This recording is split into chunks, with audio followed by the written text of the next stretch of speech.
2 hours south of Sydney, you'll find the inland city of Goulburn, which this weekend will play host to round number 2 of the MRF Tyres New South Wales Production Touring Car Championship.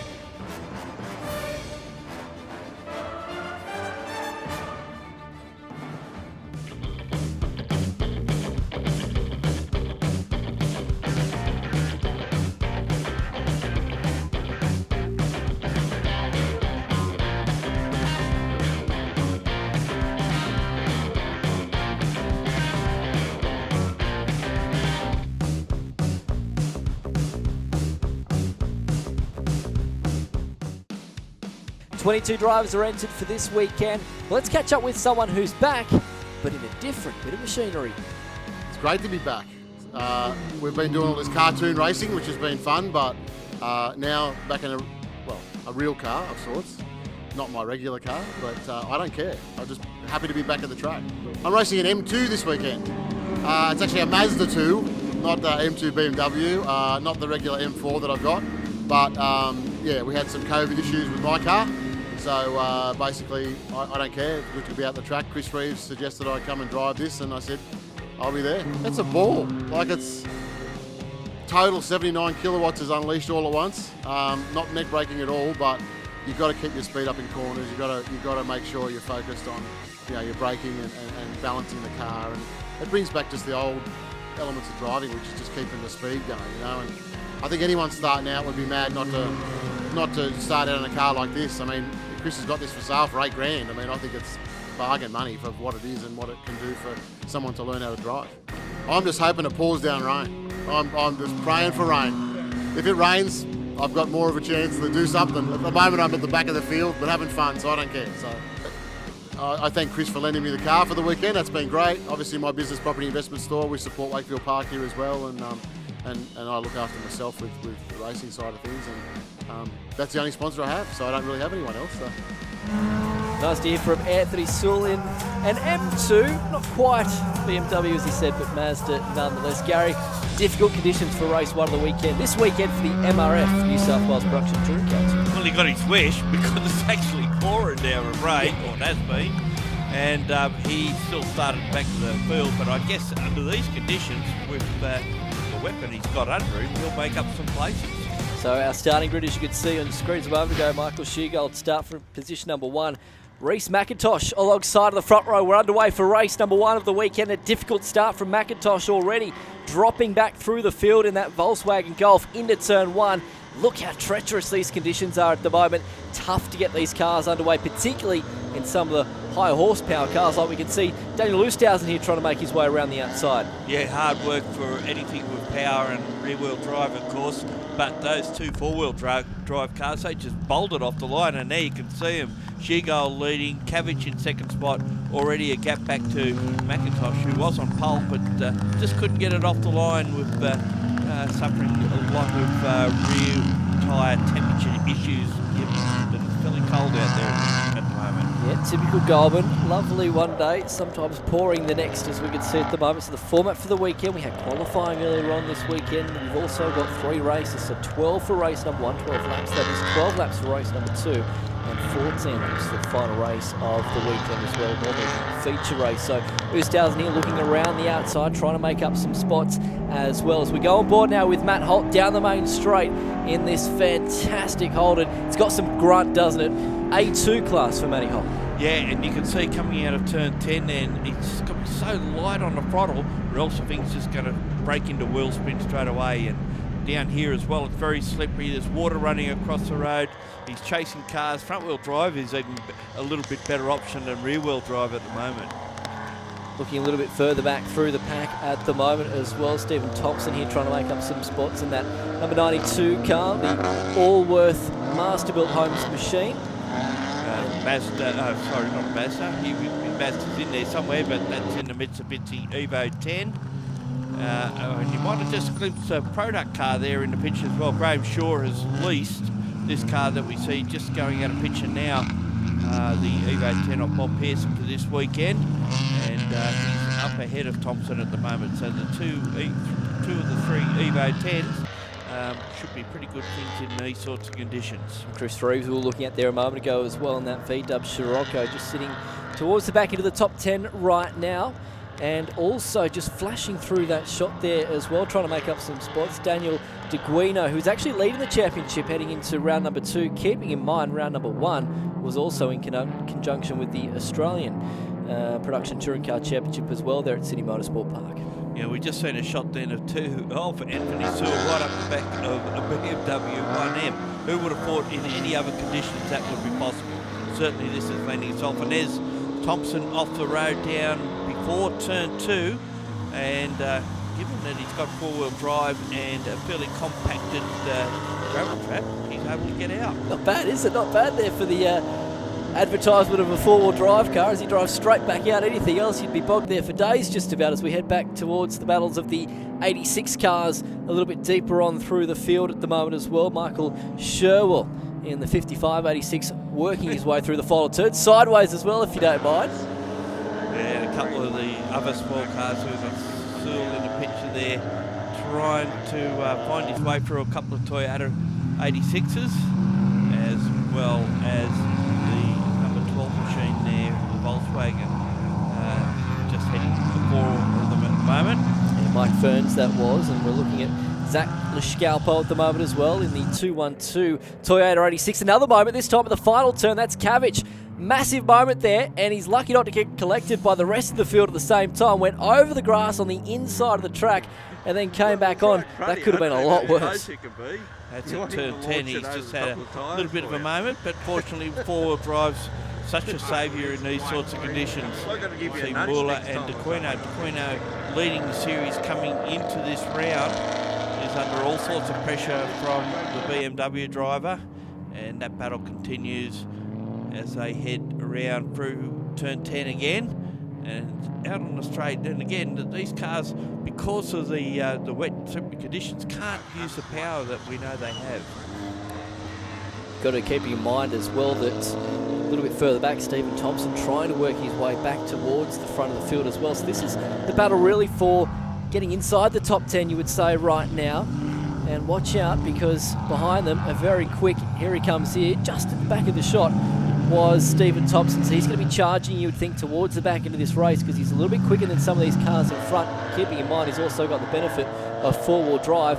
Not with the benefit of 4-wheel drive is Daniel Oosthuizen here working his way through the fischl. Yeah, Matt Holt just up the road in front of him. 2 of the Holden, yeah, so I was going to say the Club Sport R8s running in the top order, but I dare say now Oosthuizen is going to fall well down the field. Can he drive it through? He can, so he'll be able to get back out, but he's lost a ton of position on the racetrack due to this and rejoins well down the field. Yeah, tough opening round for Daniel Oosthuizen. They had a clutch failure, believe it or not, so he's going to try and work his way back through the front end. A moment once again for another Mitsubishi. That's Graham Shaw coming off the road up at turn 4 and comes back on in front of the... Oh, there's a replay of that particular lot. Fortunately, not too bad, no damage, and just a bit of pride probably.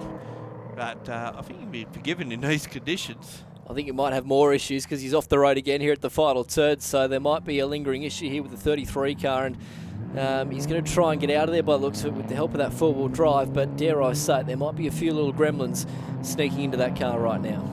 Yeah, gets it back on track, but again, he's lost a lot of positions. You can see that Thompson and Oosthuizen got ahead. Actually, Oosthuizen passed Muller, so he's made up quite a bit of ground. He's interrupting this battle between De Guino and Muller for position, and we've got a Club Sport R8 up against SSB, and you can see the difference as the number 94 gets ahead of our points leader before this race started. Well, he's back towards the end of the top 10, so it'll be interesting to see how much further he can go in front. In front of him, he'll have Stephen Thompson and Chris Reeves likely as well towards the end of this race too. And here we have Sewell cheekily pulling out and trying to pass the Toyotas going down the straight. I dare say around the rest of the track he's doing a pretty good job, but once he gets onto the straight, that's the end of that little story. Exactly. But he hangs with him right across the top of the circuit. There we go, we've got that Toyota 86 battle with Scalpo and Sherwood battling it out And I think Thornborough is a bit further up the track. He's in amongst the four-wheel drive cars and being fairly cheekily in his position, given that his car is in Class D and he's up against some of the A-Class cars. And then in the background we see the Audi TT go around. Adam Brew, that is. Yeah, that's just not the RS version, so that runs in a lower class, not a front-running one that we normally see. And there's Buller getting all sideways out of 3, going up to 4 to try and hold position. So grip levels haven't improved a lot. Stephen Thompson trying to make his way back through the field at the moment after the sluggish start that we saw him have earlier on with that moment, of course, in the run to turns 1 and 2. Gavin Holland here in front of Daniel Oosthuizen, who also is trying to make his way back after a moment earlier on the race as well. Tough to get the job done around the outside there at the fishhook in a car that's only really hurt by its rear grip at the moment in conditions like this, and more carnage going on as Rob Coulthard's off, and that looks like it's at the top of the circuit. He gets it back on there, but still this little menacing Suzuki of Colby puts some pressure on the Toyotas as well. Bruce Colby in that car this weekend, chasing at the moment. Zach Leschalco back into turns 1 and 2. Oh, the sort of car in these conditions, I was about to say the same thing, yeah. Because you've got no power to play with, so effectively you can really, well, just seen it happen. Well, the 86 car isn't all that powerful either, but it was sideways out of turn number 2 there, but obviously got away with it, and now has lost that spot as well in the process. So Bruce back in front there at the moment. So last lap for our competitors, race 1 of the weekend for the New South Wales production touring cars, in conjunction, of course, with the help of MRF Tyres. And through the final turn, it's been a tremendous drive for Michael Sheargold. He's got this thing hooked up right now. The Mercedes A45 comes to the line. You're on board with him at the moment as he takes out the opening race of the weekend. A brilliant drive in the end. He's got it by just over 5 seconds, believe it or not, from Reece McIntosh, who did a great job recovering from that start. And we got car off here, and it's Shaw off at the final turn. So unfortunately, he was a little further down the field after those incidents early in the race, but unfortunately has failed to finish the opening race of the weekend. So it's Sheargold, McIntosh, Cavic, Matt Holt, and Daniel Oosthuizen, the top 5, I should say. More coming up in just a moment. Wakefield Park Track Days. These track days provide opportunities for motoring enthusiasts to test the capabilities of their vehicles under controlled conditions on Wakefield Park's track. It's open to all types of cars, and sessions include open wheelers, race cars, street cars, supercarts, and driver training is available. There's heaps of amenities on site for a great day out, and group bookings are available. Head to the Wakefield Park website for more information.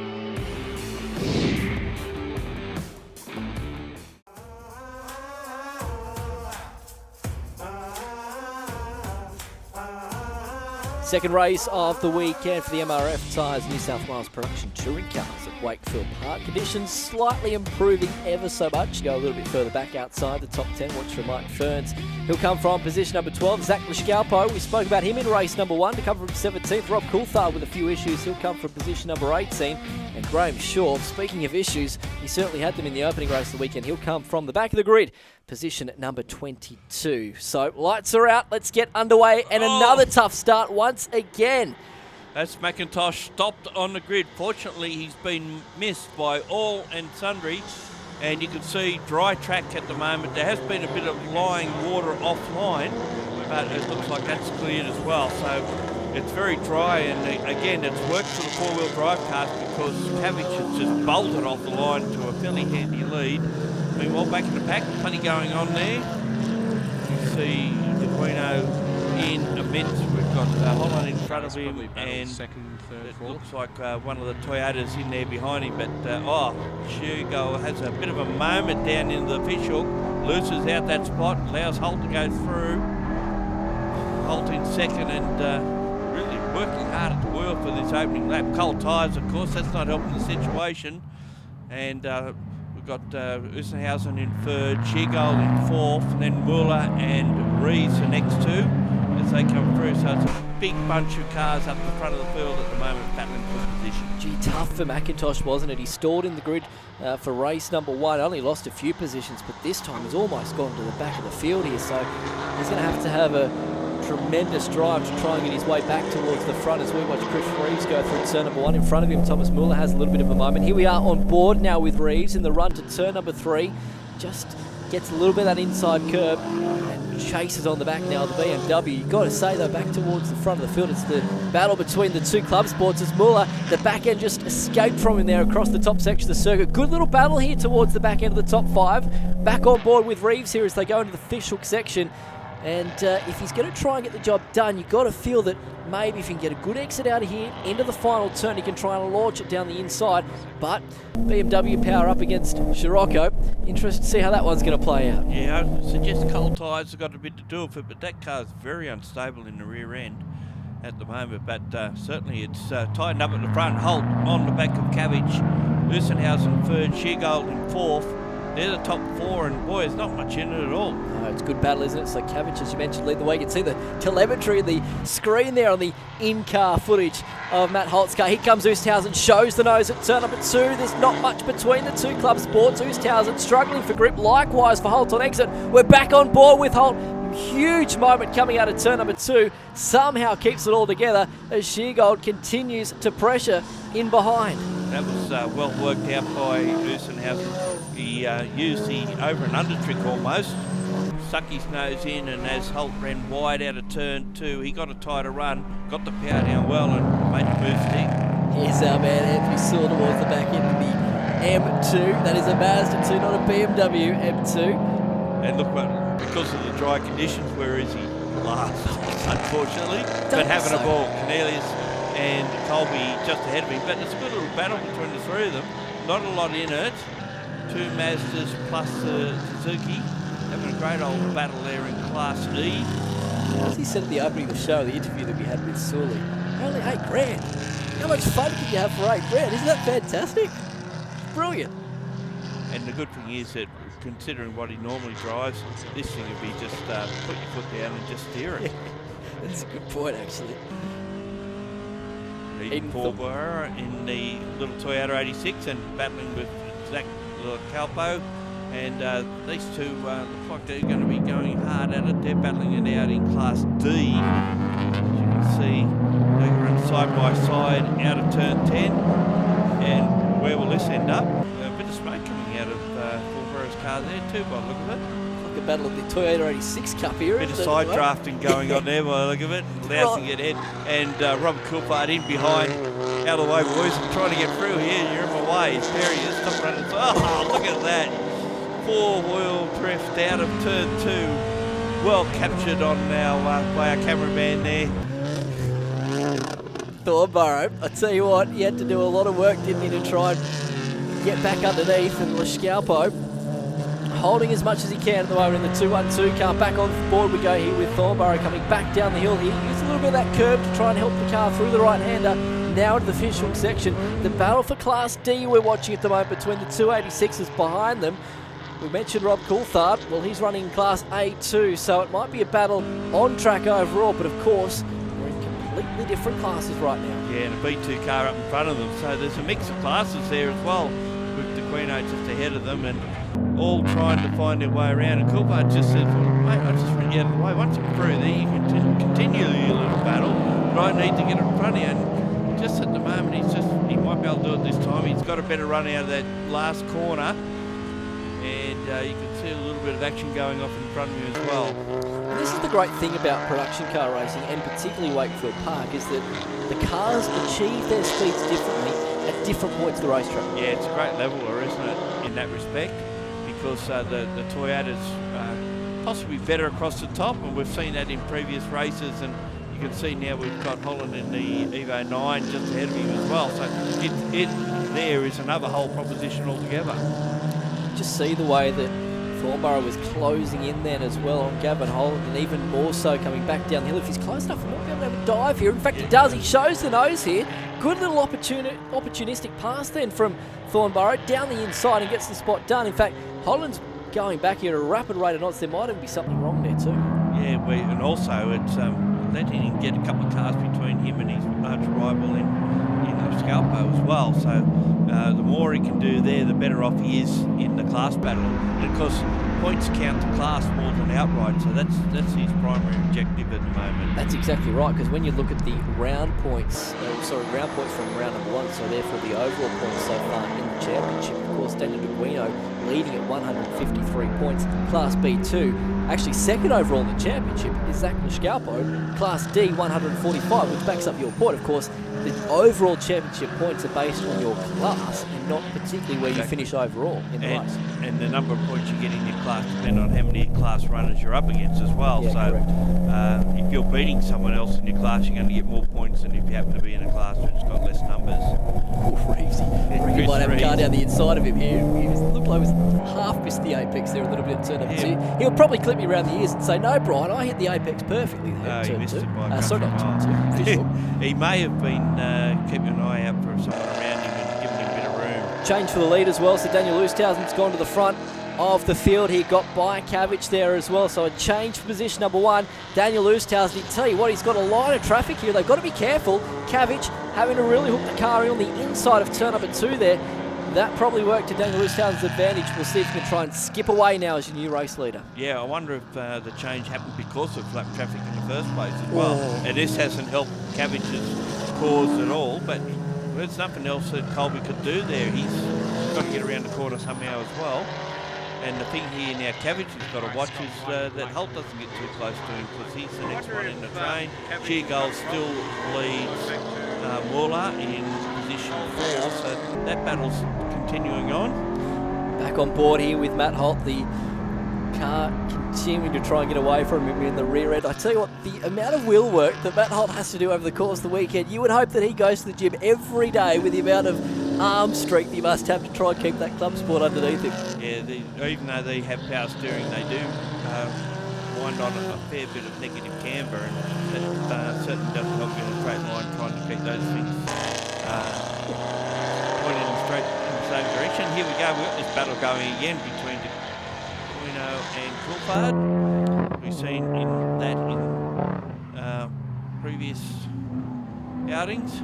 Battle for 9th and 10th it is on the racetrack. They've almost got the whole place to themselves. Look at that, the whole front straight here as they work their way down into turns 1 and 2. So at the moment, it is Duguino leading that of Coulthard, positions 9 and 10. If Coulthard can get the job done here, it would be certainly a real handy proposition for him in terms of where he'll possibly be starting as well for the next race, because you've got to try and work your way towards the front. Duguino, keeping in mind, he's got to think of a championship because he leads the championship here heading into round 2. Well, they're in different classes as well, so he could let him go, but being a race car driver with a helmet on, that's not always the case.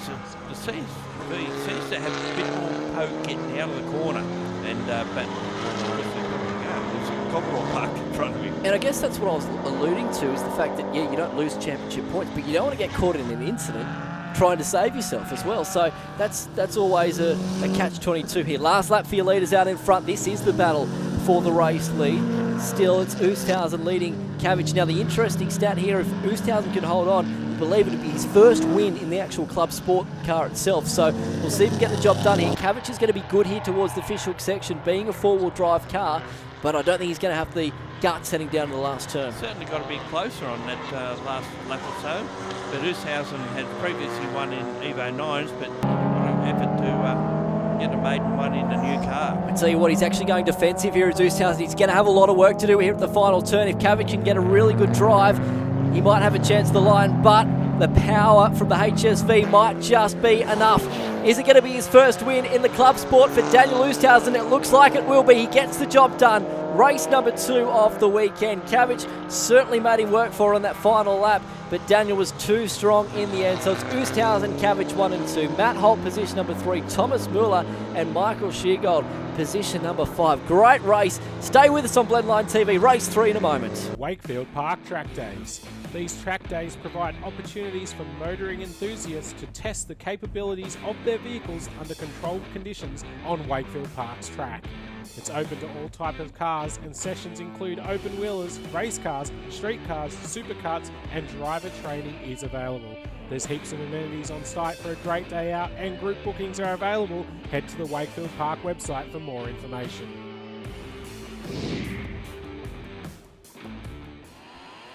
Final race of round number 2 of the MRF Tyres New South Wales production tourer cars at what is now a sunny Wakefield Park. Daniel Loostows will start from position number 1. Ben Cabbage alongside on the front row for this one, Gary. Yeah, but doesn't feel that sunny, I can tell you. It's fairly cold out there. At least there's no water around. It hasn't rained all day. That's the good news, but getting tyre temperatures is going to be the hardest part, particularly for a front-wheel drive car like Macintosh, who we see have those drama in the first race. Rear-wheel tyre temperature is critical, and we've known in other categories where they have front-wheel drive cars that they get 2 warm-up laps. They don't here, and it looks like someone's got a good start. That's Thompson, got a great start, and just push away past Reeves here as he finds his way through. So make their way down to turn 2 for the first time, and we're just saying hold out in front. Ushouse in second. Bullett's got a great start. He's up third by the look of that. Looked like Sheargull, wasn't it, there for a moment, that was actually getting quite defensive in the Mercedes A45. Just to hold on to that spot there for a moment from an ever-charging Thompson in behind. So the field working their way across the top section of the racetrack, keeping in mind a little bit longer this final race of the weekend, over the distance of 14 laps. And look at that, we've got the 2 Holden products battling it out back there, and the 2 Toyota products again battling it out. Same old tale that we've seen in the last race, and this is going to continue on through this one. But look at it, here's on board from Matt Holt off the start. As you can see, Muller got away pretty well, but there's no one who got near Cabbage. Oh, bit of a moment there for Muller. Caught it nicely in turn on that kink at turn 1. Managed to hold position. There's McIntosh making up positions, goes past his VW rival in the Sirocco. That's Chris Reeves. So those two can have a bit of a pally as they go down the straight the first time as well. Looking at DeQuino and Coulthard continuing on their battle in front from race number 2 of the weekend. So still these two going at it. Dare I say, they might go at it for the full 14 laps here as we go on board with Robert Coulthard working his way up into turn number 3. You can just see a little bit of difference in performance there as DeGuino was on the brakes earlier than what Coulthard was, and used a lot more curb there as well at turn number 4. So a little bit different techniques to get their cars around the top section of the racetrack. The interesting thing here, Brian, is that on one lap on your own, you can be faster than the guy in front of you. But is there anything you can do about getting past? That's the hard part about this track. Getting by someone, lining it up, it's an art to do it. And we can see this, even this battle now with Holt trying to do it to Muller as well, as we see a lead change down into turn 10. Ussenhausen got a great run out of 9, and that's put him in good stead to get under Cabbage at 10. Holt trying to do the same thing to Muller. Now there's a drag between the BMW 1M and the Club Sport R8, which has got them all poking a straight line. That to suggest that the forced induction car would be just slightly quicker when the boost comes on. Where do you look at the moment? Great battles for the lead and the top 4 as Holt works on the back here of Muller as they go back into turn number 3. It was a great pass, wasn't it, down to that final corner by Oosthuizen. I thought for a moment that Holt, he was seriously late on the brakes and thought, you better pull it up, otherwise you're going to collect Cabbage here. Well, I thought he might have had the run down the straight too, but yes. Muller had a bit more squirt when he needed it. And I think that Holt's a bit stronger down this part of the track too than Muller at the moment. Muller, we've seen in the early race, he had that rear end issue, been kept stepping out on him a fair bit, and I wonder if that'll, is Holt has taken note of that, or did he know about it? I think he's actually ahead of him, so it may not be a positive point to take at this stage, but he's right there at the moment. He just knows he can't do it on the straight because that straight they've just come off, and the one they're just going on to are the 2 strong points for the BMW. Speaking of sideways, we got a great shot of Holt there, wasn't it, going to the fish hook? How sideways he was holding on to this car. Loving the onboard shots at the moment as he works his way through turn number 1, the fastest point of the racetrack here, as they have to stand on the brakes and try and work their way through turn number 2. Good run, you got to say, here at the moment from Reece McIntosh, recovering after that stalled start in race 2. Yeah, we've got past our pole centre from race number 2, which is a great effort. So he's up into a position that puts him ahead of Thompson and the upper current of Brain going through there. That's Reeves in the Sirocco. So that 4's doing great battling. Scalpo and Thornborough are still at it, and Thornborough is still smoking as a health hazard, but it doesn't seem to be affecting the health of that car at the moment. He's right on the back of the Scalpo as they get up towards the top of the track and try and find a way. That's the thing about even cars, that makes it even harder to pass when they're both about the same performance level. Yeah, you're right, it was a tough opening round for Eden Thornborough, so he's trying to make some inroads here for round number 2 of season 2020. What has been a crazy season so far, with obviously the impacts of the global pandemic right now, and depends who you speak to, but Anthony Sewell feels like it's been affecting his BMW M1, but he's in the M2 Mazda for this weekend as Thornborough we're watching on board here into the final turn, working on the back of Lishkalpo. Lishkalpo almost thinking of trying to tighten that line there for Thornborough into the final turn. This is going to rage on and on and on. It's great to watch. It's good when you get the in-car, particularly when they come off 9 there a couple of corners ago. You can see that Thornborough launched the car off the Ribble Strip in the hope that might have helped him in a straight line. It didn't quite work that way, but again they come down through turn 2 and Lishkalpo throw a wheel off the track, but gets back on again. Another battle has been going on all day, and it's still going on. And where's this move going to happen for Coulthard? Will it be down between 1 and 2, because that's where he's particularly strong in that braking area, and he needs to get a good run out of 2 and try and get past on the run up the hill. And he can't get much closer than that, can you? Good shots there through turns 1 and 2 as Coulthard chases on the back here of Dequino up through the left-hander at turn 3, now the right-hander at 4. We saw earlier on in the day how much curb Dequino took. He continues to take that curb there at 4 as well. So it looks like Coulthard can just get through that top section of the racetrack a little bit better. Not quite as much understeer as you can see right here as Dequino is really chasing the front end of that car right now and also getting defensive. Yeah, and he is. He's pulling over to the left-hand side of the track, and he's going to try and stop Coulthard making an over-under run on him out of the fish hook and into turn 9. Now he gets a good run out of 9, and will he sit down the inside? He's close this time, and he should be able to do it, I think. I think he's got it. Gets that move done, so Coulthard moves up, but Dequino comes back on the inside. Is he close enough?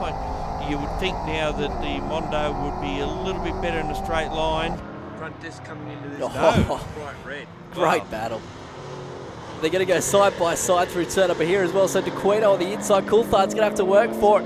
Over the exit Ripple Strip at the exit of turn number 2. Back on board with him. And look at this. Anthony Sewell up in front as well. He's going to play cat and mouse with these fellas.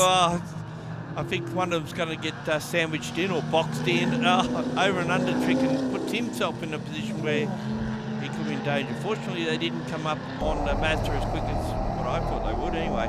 And if anything, the Mazda probably got away from them across the top section. Seems to have worked. So all that work, and now he has to do it all again. He showed the nose there, didn't he, at turn 5 a moment ago, up across the top. It's not really somewhere where you would get past, as now they're going to try. This is ideal for Coulthard to get past. He's got to run on Dequino, but Dequino hogs the line. Now he has to go to the outside, maybe do the over-under trick here. So he went in very wide, but I think he's covered himself there, Dequino, and we'll move over the inside of the track. As we said before, different classes, but once the helmet goes on, you tend to forget all that. You're racing. So you race whoever's around you, regardless of what class they're in. The red mist descends sometimes as a race car driver. Look at this, back on the rear bumper again through turn number 2. Tremendous battles. We're watching the battle of positions 9 and 10 at the moment. 9th place Dequino, 10th so far is Coulthard.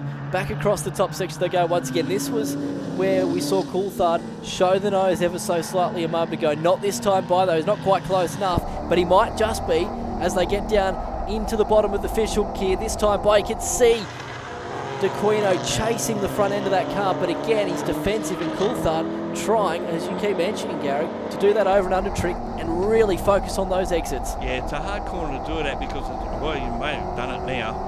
I was going to say it's a hard corner to get it done at because it sort of tightens itself up as you come out of the corner, and this time he does get the move done.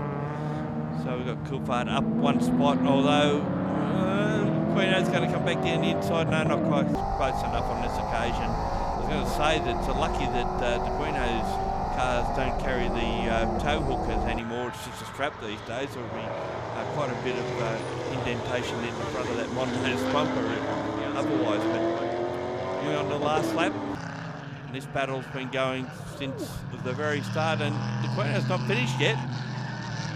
He is now though. As he comes off the circuit there. Not quite Very there. unfortunate. Not quite the ideal line, is it, there? On the exit of turn 3 and the run to 4, so that certainly has hampered his chances. So half a lap to go here for Daniel Lewis-Townsend. It was a tough opening round, wasn't it, where he had some clutch failures and was quite disappointed that he couldn't quite get that weekend working. But I tell you what, he has been perfect with a capital P so far this weekend. He's got one more turn to go, works it through the final turn. He got his first race win in the club sport in race 2 of the weekend. Well, I tell you what, he's going to make it a double delight for round number 2. Daniel Lewis-Townsend gets the job done. Fantastic drive ahead of Ben Cavich at position number 2. Thomas Muller in 3rd, Matty Holt in 4th, and Reece McIntosh, a nice recovery effort after a tough second race when he stalled the grid. He comes home position number 5. Michael Sheargold, Stephen Thompson, Chris Reeves, Robert Coulthard, and Daniel DeGuino in the top 10. All right, let's catch up with Daniel Lewis-Townsend, your winner of race 3. Yesterday in the rain race, we finished 2nd in class and 5th overall. But then to get 2 victories on the Sunday in this car, we've been trying to get the wins now for a while, so we're very happy with today, and the car was very nice. And the conditions turned out to be pretty good, didn't rain, so it's nice. Kind of getting used to it raining when we're on the pre-grid because it happens so often. I kind of like driving in the rain, and like with the Evos in the past, the rain was was a lot of fun. This thing's got so much power, rear-wheel drive, so the rain's very, you gotta it takes your full concentration all the time. That's a lot of fun, just not as fast as the Evos, obviously. Yeah, I get quite nice drive out of the fish hook, and then if I can position that last corner nice enough, then the run onto the back straight is good, and this car is amazing on brakes, and so it can go nice and deep, and then the trick there is just to hold off the switchback. But yeah, it was good. It's something that I've practiced many times. So it's like a full family affair now. So just my dad mostly for obviously providing the goods and preparing the car, and my brother for coming out and supporting, and yeah, everyone in the category really, the category for putting on the event, and everyone here just for the support and friendly nature. 2 race wins for Daniel Lewis-Townsend in round number 2 of the MRF Tyres New South Wales Production Touring Car Championship. Round number 3 will be at Sydney Motorsport Park on August 2, and you can catch all the highlights right here on Blendline TV.